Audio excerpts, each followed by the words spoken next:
South Africa sanibingelela abafowethu kuphi nakuphi la nikhona. Igama ngumduduzi kaMkhwanazo nibingelelayo. Sivela kwenhlangano ithuleleni sinibekela ngaphansi kwengosi yethu esihloko sithi abantu bayagula. Sinodadewethu-ke osihambele nganza kwethu osuka ngapha ngendaweni yakoStenga. Unenkinga ethinta impilo yakhe la khona ezocela usizo. Kunanamabo bani obukela le video yakhe la azobecela khona usizo lokuthi alekeleleke. Kodwa-ke uzozikhulumela sinaye la. Sawubona ma. Yebo sawubona. Siyaphila njani sisi? Ngiyaphila. Siyaphila. Sixoxe nje ukuthi sikulindise ma. Yebo. Yebo, igama bani dadethu? Usindi wakaBhengane. Sindi Bhengane? Yebo. Kephi ma? Ekhaya kahle kahle kuselindelana.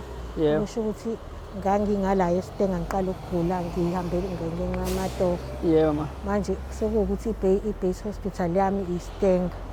Yebo. So sekuyilana-ke nje sengingakhona isikhathi esiningi. Oh, nehlobo eStenga? Cha, uma wathola indlu yomxhaso wayithenga ngobani esesuka ngala eWestville nomsebenzi eya ngakhona ngala eZimbabwe. Yebo. Yebo. Okay, kwenzeni nani dadethu? Impilo ngathi ngaqala ngihambela igaxa abathina bathi ama-fibroids. Mangihambela khona kusho ukuthi ngihambe from 2007 kuze ukuthi ngize ngithole ukuthi ngidluliseleke esibhedlela ngo-2013. Mangabe-ke sengidluliseleke esibhedlela la bafike basebelokhuza-ke bathola khona-ke ukuthi zona yebo sey'khulile. Inkinga kwawukuthini bathi ngeke beze bengikhiphe zona.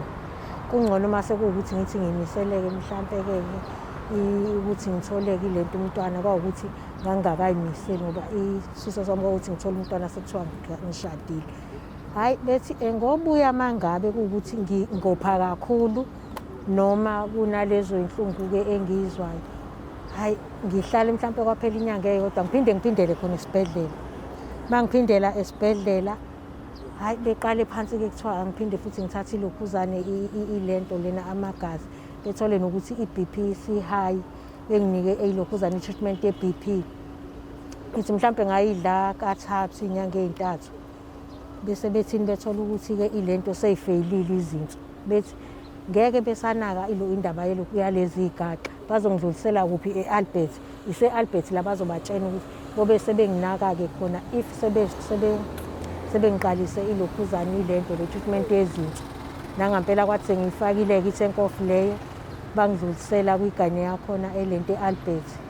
Ngabe ngidlulisela khona hhayi ngilokhu ngihamba ama-appointment akhona. Kuthi lapho sekuwukuthi ngithi ngase ngiyolokhuza i-date ngiyothatha i-date ukuthi ngiye theatre. Ngiqondane-ke nodokotela okuyena kwathiwa uyena umphathwa la e-KZN umphathi wamaganya. Kube ukuthi singazwani-ke naye-ke yena esho ukuthi ukhipha isibeletho bese ngibuza ukuthi mina ngine-cancer yini ethi cha asinalutho. Mayethi asinalutho ngibuza ukuthi mina pho yini ndaba ukuthi ngenzeka nikhiphe naso wathi hhayi senzela ukuthi ungableed. Bese yithi mina ngeke ngibleede yini makukhishwa sona. Hhayi athi yena ayasizwa ngawe uyabo nje kube nalokho abantshenanga yini elokhuzeni kaRenal ukuthi akufanele nina nizale. Ngithi mina khona ukuthi ngoba ngithi ngizokhipha lezi gaxa ngithi ngifuna ukuzala. Ngangikade ngivele kutholakala ukuthi izinso nje sezize ziyafeyila ngangivele mina ngisukumele ini lezi gaxa. Hayi kube nokungazwani-ke ethi yena hhayi nje i-high risk. Ngithi mina okay it's fine kulungile ngifuna ukuthatha leyo high risk. Bese ethi yena ushadile ngithi cha ngishadile. Uhlala nobani ngithi ngihlala noma. Bese ethi angifike noma. Ngifike-ke noma ngempela ngale date le ayenginike yona. Mangifika ngingamfici. Hhayi osista-ke benginike enye idate. Uma benginika enye idate ngifike ngayo sengihamba ngedwa ngimfice. Hhayi avele angiphike athi hayi bo ubani othe woza lana nje ebo umuntu ongangazi ngithi hayi bo ngimchazele imina nje lona wayeqhamuka kaRenal kanje ngama-fibroids. Ethi nje hhayi angishiye khona lapho elokhuzeni yakhe erumini le ayesebenzela kuyona. Hhayi ngivele ngisukume-ke ngiphume ngihambe ngiye ngale kuhamba isikhathi mhlampe kwaphela inyanga eyodwa bese kuthi unyaka ngiphinde ngalelo khuzeni e-Renal Clinic ngicele ngithi ngiyacela bandla ngicela phela ningikhulumela no-Dr. So ngale kanti bethi hhayi bhala incwadi umncenge.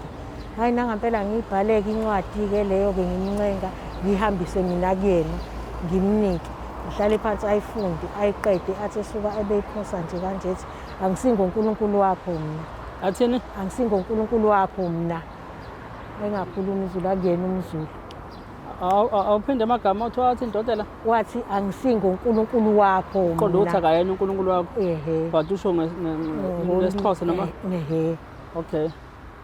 Hayi ngivele ngisukume ngihambe kube yinto nje kanjalo nami-ke kusho ukuthi sengilokhu ngicefezela laba abaserenali ukuthi hhayi ngiyafa iy'nhlungu. Angikwazi ukuhlala nokuhamba kusavumi akumeki mkhulu kakhulu 5 minutes uma ngabe ngimile. Yabo ngibone besho bethi thina ayikho into esizoyenza futhi vele ngiya-understanda vele ngoba bona baqondene nani nelokhuzane namakidney. Abaqondene nelokhuzane nelento neyibeletho. Hayi ukuthi ngilokhu ngicefezela kwaze kwathi last year hayi wathetha udokotela lo waserenal engangiqondene naye wathi hey ulokhu uthi kubuhlungu isibeletho thina lana sidila nezinto sini.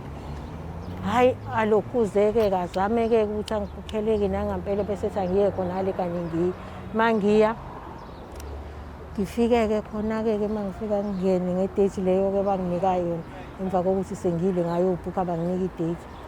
Hhayi vele nje udokotela wayeyindawo wayesebenzisana nontombazane yomuntu omZulu. Ethi hhayi ngeke le case le esino-10 years hhayi bengilokhuzisele le nto le e-Base Hospital eSteng. Uma ethi naye esino-10 years usesaba ukuthi? Yes, eheni. Nakhona uma ngabe ngilokhuza ngiyabachazela istori ngiyasho kanje besho bethi hey akusona isibhedlela esakhe lowo Dr. So and so. Bethi futhi akasekho nje kwakhonale. Kanti vele ngangike ngezwe ngazi ukuthi uselokhuzile. Angazi noma kusho ukuthi useresignile yini usesebenzela la khona le yini angazi fertility bani family bani la eMhlanga. UDr. Bando? Dr. Siqu. Uyena lo wenqaba ukuthi? Yebo. Enaba nenkinga nokuthi niphambane naye? Yebo.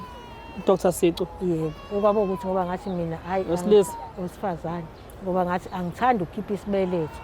Ngabanga lokho nje? Yebo. Yena ethi asikhishwe isibeletho? Esho ukuthi bazongikhipha lapha isibeletho enzela ukuthi mangabe ukuthi ngiyableed. Okay. Hayi ngiyeke nangalena okuwukuthi kwasakhona kuyilokhuzane lena angazi ukuthi ngizosikubizwa ngani ukuthi mangabe mhlawumbe kade une-appointment elokhuzeni lapho esibhedlela ngiphume lelo phepha linelokhuzane nezifo zakho nje kula kwakho konke namagazi ukuthi akanjani ne-medication. Hayi sebe nokubhala ukuthini-ke bona ukuthi ngumuntu angazi ongayithembi lokhuzane e-Base Hospital. Ngani na ngoba ngisho hayi ngoba ngayithembi ngoba kade babesho umuntu elokhuzeni lapha nesibhedlela eSteng ukuthi angeke beze bekwazi ukuthi bengihlinze khona. I-operation nje ngathiwa kufanele ngiyenzele ngala elokhuzeni e-Albert. Ngani na ngoba kunama-specialist.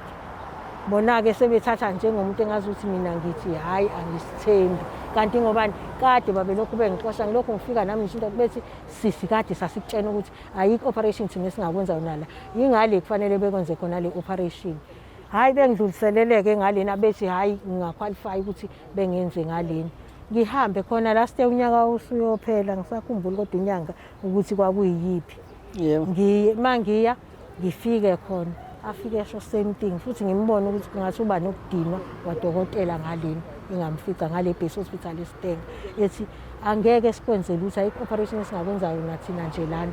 Ayaza kuphelanga ngisho 5 minutes ukuthi ngihleli naye wathi phela wena ungeza mangabe ukuthi unokubleeda kakhulu phinda leyo nto futhi noma mhlambe ke unalezo inhlungu kwakhona lezo inhlungu angithi nakho nakhona Albert ngiyanikwa lawo ma-tramadol kanye nePanado ngobani thina bezinto asivumelekile ukuthi singalokhuza noma iliphi iphilisi ngoba uma kukhona nephilisi ekuthiwa ulitholile kuthiwa woza nalo uzobuza kudokotela ukuthi ulungile yini ukuthi ulithathe. Kwawona lawo ma-tramadol akusazwakali lutho phela yebangenza lobo busy-ke enguyiseke-ke nje uma ngithi kodwa iy'nhlungu hhayi ziwesi njengoba sengaze ngabe ngathi ngiyakhubazeka ngiyakhuba kanje ngemuva umgogodla ama-pains akuhlaleki kunzima nje uma ngihleli. Kuphela nje kanjalo-ke ukuthi kulokhuzane kwami nakhona eSteng bathi ngizama ukuthi mhlawumbe nginalokho ukubleeda kakhulu kuphela. Manje nayo-ke inkinga engibhekene nayo nanokuthini basho futhi ukuthi nenkinga-ke yegazi-ke akukho-ke ngisho ukuthi bengathi bathatha ngisho kwi-risk-ke manje ekuhlinzweni. ngenxa yani yamagazi. Ngase ngizama-ke ngathola-ke lapho ukuthi nangalana e-South Africa sekukhona ilento le okutreat-a wona ilento ama-fibroids lawo. Indlela yakwenza ngakhona akubi operation kube umjovo bawajova wona ngaphakathi ukuthi ashrinke kuze kube ayalokhuza ayaphela. Manje la e-KZN asikho leso sibhedlela. Sikuphi siseGoli, ise-Cape Town, ngithi mangaphosi sinase-Pretoria kuphela. Ngathi mangabe ngilokhuza-ke ngibafonela ngithi ngicela bengenzele i-quotation yelento yokuthi imalini. Basho bathini u-27,000 ukwenza lelo khuzane lena yakhona kuthiwa i-UFE. Yebo. Manje kwawukuthi hayi kunzima ngathi ngiyazama-ke kwakhona ngiphoqa kwalokho kusebenza hayi amandla washo ukuthi akusavumi. Okusho ukuthi manje usizo awulitholanga ngenxa yokuthi nje kwaba khona lokuphambana kokuthi nawe usho kushoyo udokotela naye usho okunye. Yebo. Wagcina ungazange ulithole inhlobo usizo ukuthi nje kuba ngizange. Manje okufisayo ufisa ukuthi uqhubeke uthole usizo. Yebo, mangathola nje mandla usizo. Uma besami kuloko ukuthi isibeletho bafuna ukusikhipha. Hey, should sebosikhipha kodwa angiboni ngendlela abasho ngayo ukuthi ngeke ngoba ilokhuzana inkinga amagazi. Yebo. Sengisho ukuthi ke njengoba sicela manje ukuthi sicela ukuthi ke uhulumeni angenelele isibhedlela ne-Chief Albert. Uma mhlawumbe bengafika bakhulume the same thing mhlawumbe eshiwo lo dokotela ngenxa yezizathu mhlawumbe abazibonayo bona nokucayi mhlawumbe be-operation. Yebo. You will be willing mhlawumbe ukuthi isibeletho yebo ngivuma ngoba ngiyafa yinhlungu. For the sake ukuthi ngiyothola usizo. Yebo. But ngasithembe mhlawumbe ukuthi ke ngeke kuze kufike njengaleyo. Yebo. Yabo. Njengamanje usizo ilole operation ufuna kulithola. Yebo. Khona ke kubhlungu phela uma sizwa ukuthi bekhona odokotela but sebaningi odlule kubona nakhona abanye bethi bayasaba uthi usuyokwenza operation futhi ngaba i-case esineminyaka emingaka basaba ukuthi bayicommit abanye yabo. Ngoba nabo mhlawumbe besabela ukuthi if anything goes wrong sekungaphinda kuba yibona ngithi yabo abathatha i-blame yabo. Ngokungazi izathu ukuthi bekwenzakalani kulo 10 years period konke kuze lesikhathi yabo. And ngeke sibablame labo yabo. Yabo ngoba shothi abachazeleka ukuthi kusukaphi but isenzo sabo besiholela ukuthi phela nawe impilo yakho iqhubeke ibe sesimeni sengcuphe lesi ekusona njengamanje. Yebo. Ngoba manje into esiyinkinga laba bezinso sebeyasho ukuthi indlela lelokhuzana lezigaxa segule ngayo sekuzokwenzeka even ngisho kwayona-ke le medication lena yokudala kufanele nokuthi bayidlalela angenzi lutho. Bayasho ukuthi bangwane lezigaxa. Ngiye ngizwe bethi nje noma lento eyenzakalayo kwabanye abantu belokhuzana besifazane abanye ngoba ngiyizwe mangabe besho abanye abantu umuntu oyisho ukuthi suke ukuthi inzalo iningi ngobani ba-understand esidinga late noma ngabe lento abayisho bathiwa abanayo abanye umuntu uyethi mangabe elokhuza ekhipha uyakhulelwa futhi lapho.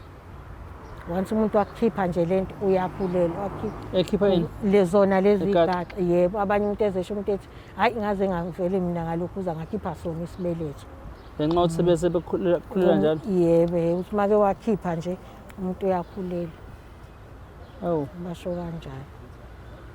Cha ngicela sisukuthi ucela usizo yabo. Kwi-management yonke yesibhedlela Chief Albert nalabo asibhedlela osihamba njengamanje ngoba phela Chief Albert awukwazi ukuthi uyingenele. Angithi ungena nge-referral letter. Yes, kodwa kakhulukazi nisibheke kuyona i-Chief Albert ngoba iyona efuneke ikwazi ukuthi kusize. Ngiyacela ndadewethu ukuthi usicelele usizo yabo naku-MEC wezempilo no-HOD nje itself belalele ma. Bengicela bandla